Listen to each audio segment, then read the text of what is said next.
Practice Pursuit for Therapists, the podcast dedicated to guiding therapists on the path to launch and grow their own successful private practice. We are Rachel and Adrienne, and we are thrilled to embark on this journey with you. Navigating the world of private practice can be a daunting endeavor, filled with uncertainties, and that's where this podcast comes in. Practice Pursuit for Therapists is here to host open and honest discussions around the most challenging aspects of being a therapreneur. In each episode, we'll dive deep into the crucial and intimidating aspects of starting a business. We want to support you in this emotional journey. We're here to help you take meaningful steps to overcome insecurities and doubts that might otherwise hold you back. Let's get started.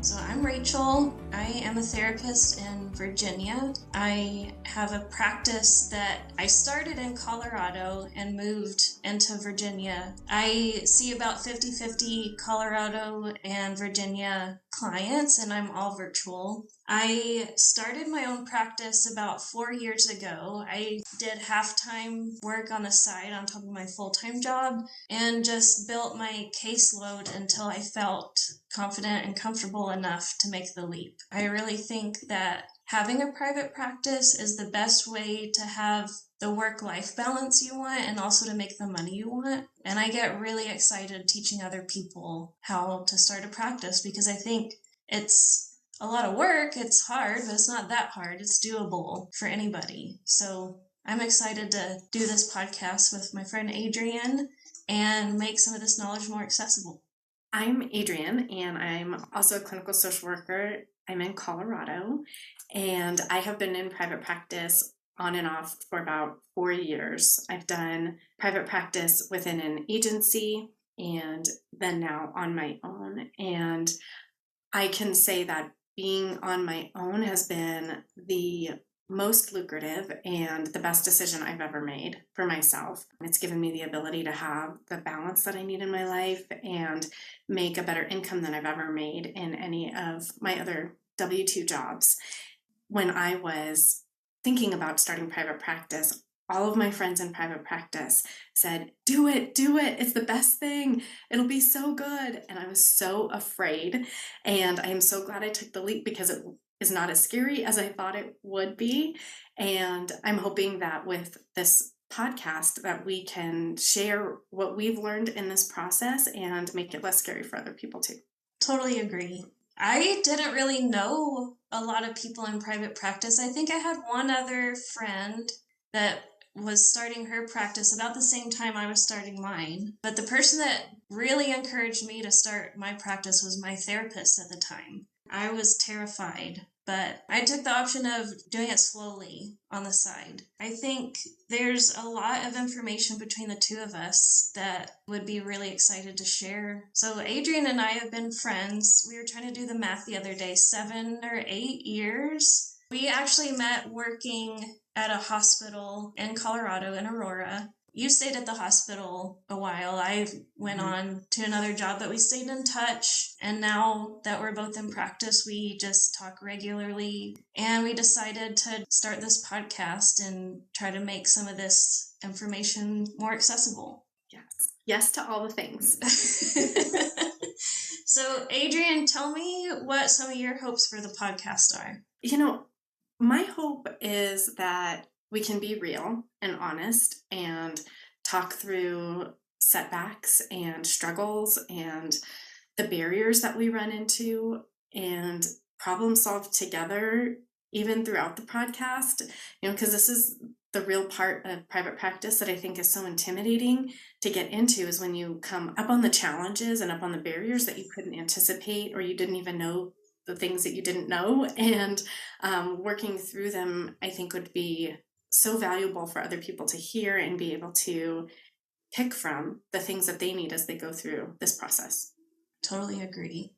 My thoughts are pretty similar, and being able to have more natural conversation around some of these things that come up in our conversations outside of the podcast. I think it's one thing to do a training and have a checklist on all the things you need to do to start a practice, but there's a lot of things that I wish someone would have told me to think about before I started the practice.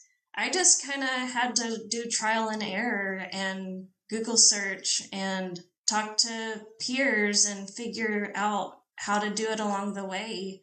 I definitely made some mistakes. I'm sure I'll make more mistakes. But I think being able to have conversation about these things and, like you said, be genuine and honest on the podcast about things we struggle with, whether that's practice related, client facing, the difference between being a provider and a business owner.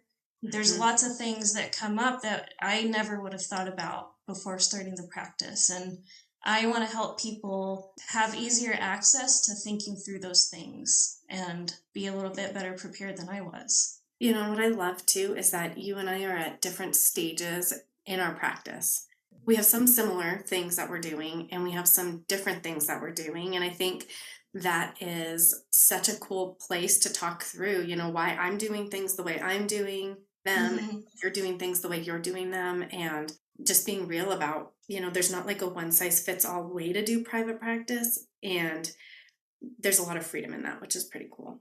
Yeah, I think that's a really exciting thing. And, you know, there's things we all need to do, like have an MPI number and a tax ID number, those kinds of things. But there's a lot of freedom and, you know, anonymity you get to have in starting your practice, making it what you want. The sky is kind of the limit. That's one thing my husband and I talk about. It's a different kind of career track where you get to decide what your opportunities are and what your limit is in terms of where you want things to go. I'm working on expanding and hiring and starting a group practice. Tell us a little bit about what you're working on. I'm looking at expanding to do group practice. I'm currently in a barrier of being afraid of the liability of taking on unlicensed people.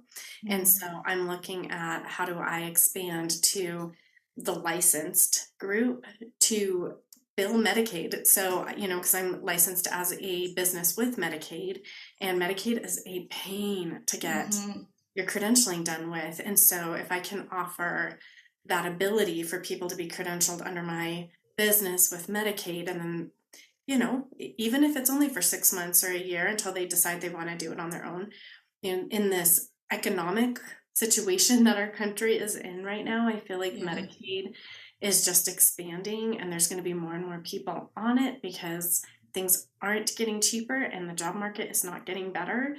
And so I think there's a lot of opportunity there for people to fill in their practices with some Medicaid clients, and then I can take a little portion of that as well to start earning some passive income, because that's really important to me. And, you know, I'm also looking at coaching, starting a coaching practice that's a little bit different with, hopefully, my big goal is a wellness center. So not doing completely mental health, but expanding into also that wellness coaching side as well.